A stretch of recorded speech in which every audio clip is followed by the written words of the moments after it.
This is a story about the future.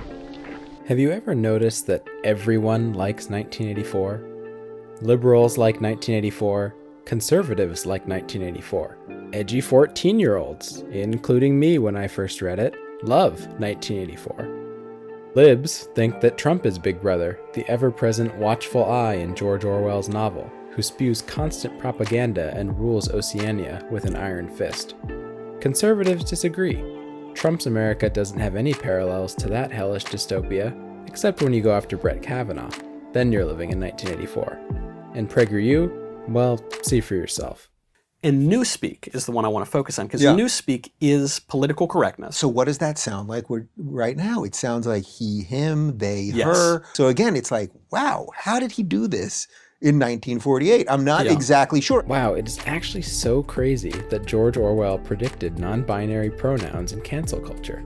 But really, this video isn't going to be a debunking of every insipid idea these two have about 1984. War is peace, freedom is slavery, ignorance is strength. This could be the chance of protesters that we see marching all around the West. We'll come back to PragerU, but I'm really interested in the idea of 1984 as a cultural signifier that appeals to everyone equally. What is it about the book that allows every part of the political spectrum to claim it as their own? Oh, and by the way, the footage you're seeing is from the first screen adaptation of 1984. I chose it mainly because it has these wonderfully inept paintings of Big Brother everywhere. They suck so bad, and it's hilarious to think that the first time anyone saw Big Brother on screen, he looked like this doofus. Oh, and also because another adaptation a few years later was literally bankrolled by the CIA, and we already have enough CIA propaganda in our lives. 1984 has become detached from time just as it has from any clear signification.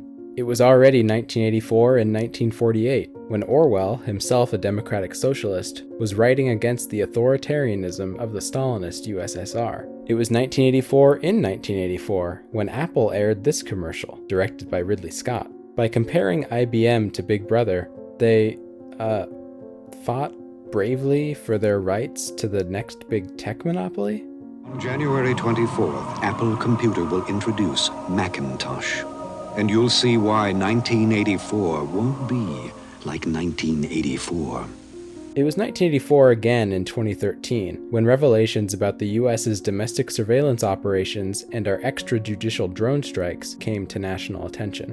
In 2019, when PragerU was upset that their videos were getting taken down, it was 1984 all over again. Today, it's 1984 all over again. And most recently, it was 1984 in August, when Epic Games aired this commercial, this time comparing Apple to Big Brother for, banning Fortnite from the App Store.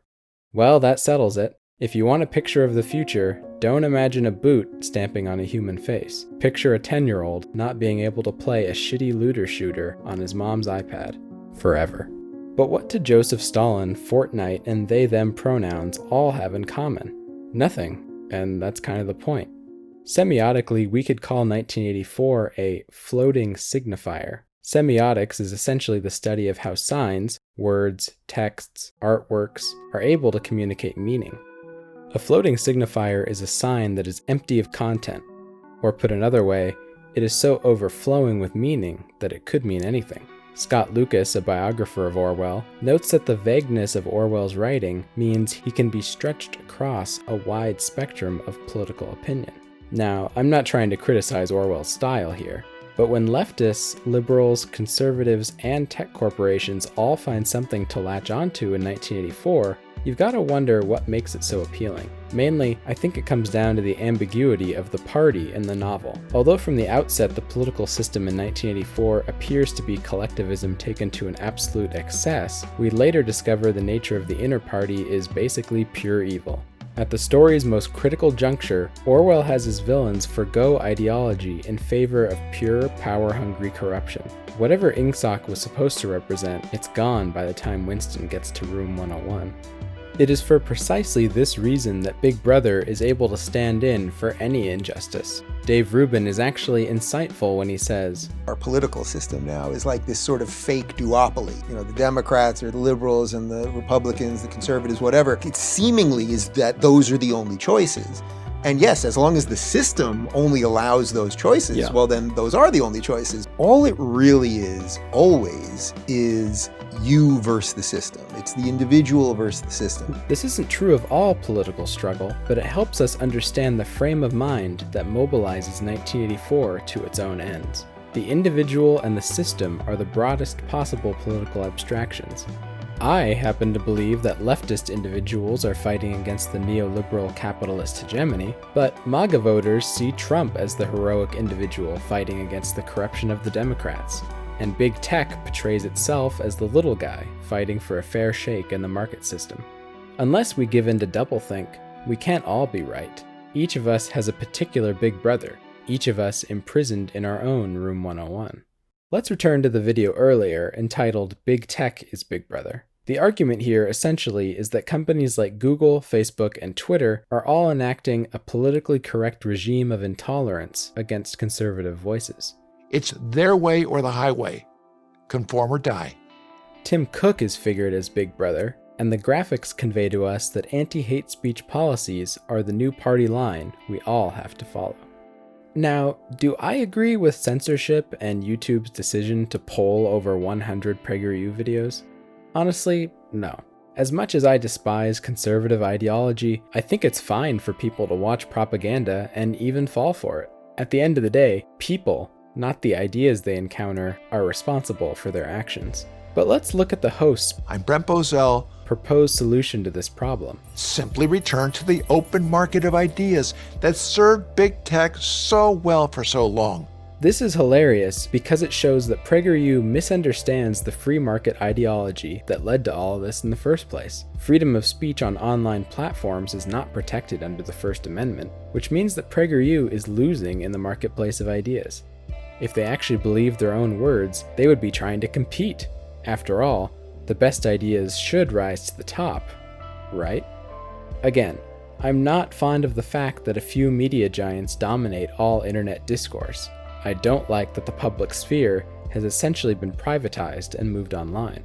But there is a delicious irony here that the very system which PragerU says is the freest in human history, free market capitalism, has led to the suppression of their own ideas. I could do a whole video on how wokeness has been commodified by Silicon Valley, but from PragerU's perspective, it's funny that Big Brother arises from a capitalist economy.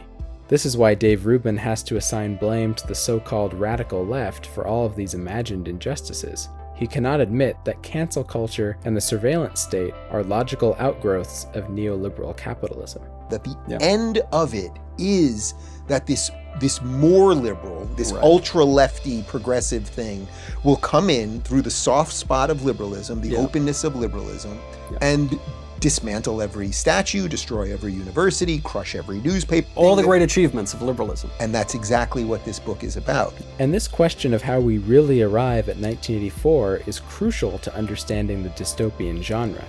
The philosopher Slavoj Žižek, on the topic of The Handmaid's Tale. I'm actually watching The Handmaid's Tale right now.